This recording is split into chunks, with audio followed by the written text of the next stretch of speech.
Governor Autumn is irresponsible. He ignores intelligence reports and blames Fulani for every problem. Buhari presidency speaks on Benue killing. Welcome to the news and thank you for tuning in to listen. Please subscribe to our channel to get notified when we post hot juicy news updates. Please click on the notification bell.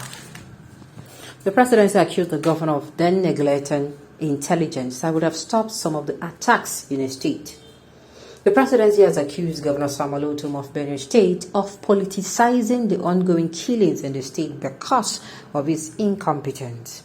The presidency accused the governor of often neglecting intelligence that would have stopped some of the attacks in his state.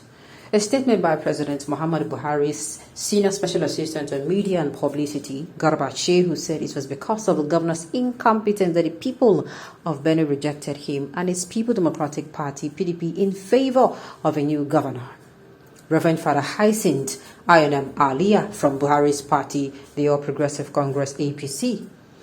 Shehu, in the statement titled President Buhari's Benue record speak for itself, let the people of Benue speak for themselves too, accused Autumn of usually ignoring timely and actionable intelligence which would have prevented some of the killings. He said that the fake news and disinformation campaigns of Autumn had endangered the lives of agents of the Joint Security Operations, codenamed Operation World Stroke, OWS, and jeopardized their work of protecting the people. The statement partly read, and I quote, "In a series of apparently syndicated editorials, this country's newspapers, the Daily Trust and Daisy, have attempted to lay the blame of a dire security situation in Benue State entirely at the feet of the outgoing president. As for the man who has actually presided over Benue State for the past 8 years, its outgoing governor, Samuel Autumn, the editors of those publications in their near-identical articles elected to give him a free pass. Fortunately, the people of Benue State know the truth. After all, it is they who have suffered under Autumn's leadership, if one can call it such. It is they who have experienced firsthand the mass killings, the torture, the litany of atrocities as Benue's security situation plummeted ever further. It is they who buried their loved ones while watching their careless, irresponsible, and incompetent governor politicize on those freshly dug graves. And it is they who turned to the last privilege they had left, the democratic privilege, to resoundingly kick out Autumn and the so-called People Democratic Party in favor of a new governor, Reverend Father Hyacinth Ionam Aliyah from Buhari's party, the All Progressive Congress. But since the Daily Trust and these days may not be as well informed as their Benue compatriots, this blatant rewriting of history must be addressed. For their education, we humbly submit a list far from exhaustive of a step taken personally by President Buhari to address the deteriorating situation in Benue. These were, in many cases, roundly ignored, if not outrightly obstructed by former Governor Autumn. A number of in-person meetings with the governor of Benue State and other community leaders, assuring them of the federal government's commitment to protecting farmers and communities. The establishment and funding of Joint Security Operations, codenamed Operation World Stroke, OWS. To date, the OWS team remains in place. A number of OWS security agents have gave their lives protecting the people of Benue. Many are endangered further by Autumn fake news and disinformation campaigns and his unwillingness to engage with the project. The deployment of special security forces to flashpoint in the state, including the Nigerian Army, Nigerian Air Force, Nigerian Navy, Nigerian Police Force, Department of State Services, and other security agencies.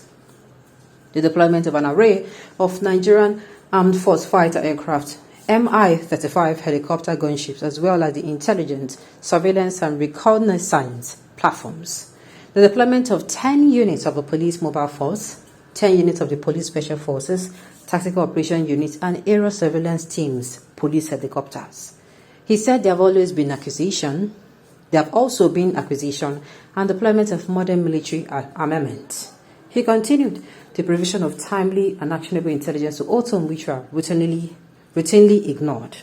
The prompt provision of humanitarian support to victims via the Ministry of Humanitarian Affairs, Disaster Management, and Social Development. Despite these efforts, we know the new governor, Reverend Father Hyacinth Aliyah, has his work cut out. In his own words, he's inheriting a state that is in the intensive care unit. Perhaps if disgraced Governor Otom had been more concerned with doing his job by politicizing the tragedies so frequently taking place under his watch, the situation in Benue might be very different. Like in any of its neighbors, Taraba, Nasarawa, the FCT, which all enjoy peace. Instead, Otom stubbornly refused to engage with the detailed, holistic approach clearly spelled out by the federal government. He arrogantly chose his own destructive path. He blamed the Fulani for every problem that arose. He ignored numerous intelligence reports passed to him for action. He rejected police findings into the investigation that did not meet his egotistical worldview. He politicized every life lost on watch. So, thank God the people of Benue rejected him so roundly at elections. His contract was not renewed. He failed a Senate election. Even the person he endorsed for governorship was rejected. They know better than anyone else that the true reasons for the situation in Benue. If anyone is looking for someone to blame, just ask the people of Benue. Now, the thing is, I don't get. You say you give him intelligence report. What is he supposed to do with the intelligence report? Governor Otom, governors they're not in charge of the armed forces, the military, the police, the DSS, the army. Governors are not in charge. So if you're coming out saying you give him intelligence reports, how? I don't get. What will Otom do with your intelligence report? He does not even control the army, the Air Force, the civil defense, police, etc. The presidency controls all security agencies. Claiming you gave Otom intelligence reports, it makes no sense. What will he do with it? Garba Sehu, your lie makes no sense. That is why he lost the election, him and the rest of Taraba. How? If indeed the FG deploys so much intelligence and military sources to protect Benue State, as Shehu Garba tells us, then how come the insurgents operated with so much ease, audacity, success and impunity? Very good question.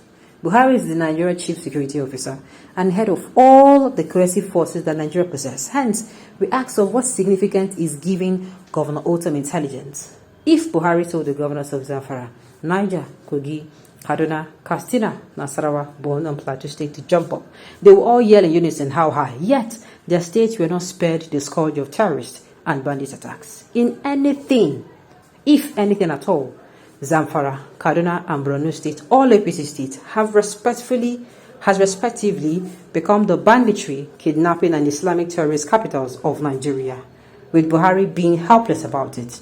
So would it have mattered if Governor Otom had taken Buhari's, I suspect, incompetence and dubious advice for combating his co-ethnics? My dear, this question makes sense well. It makes sense.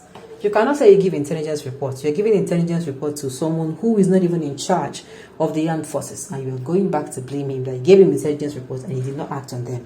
How would he have acted on them? Alright, on this note, you have come to the end of the news. We say thank you for tuning in to listen. Until I come your way next time, enjoy the rest of your day.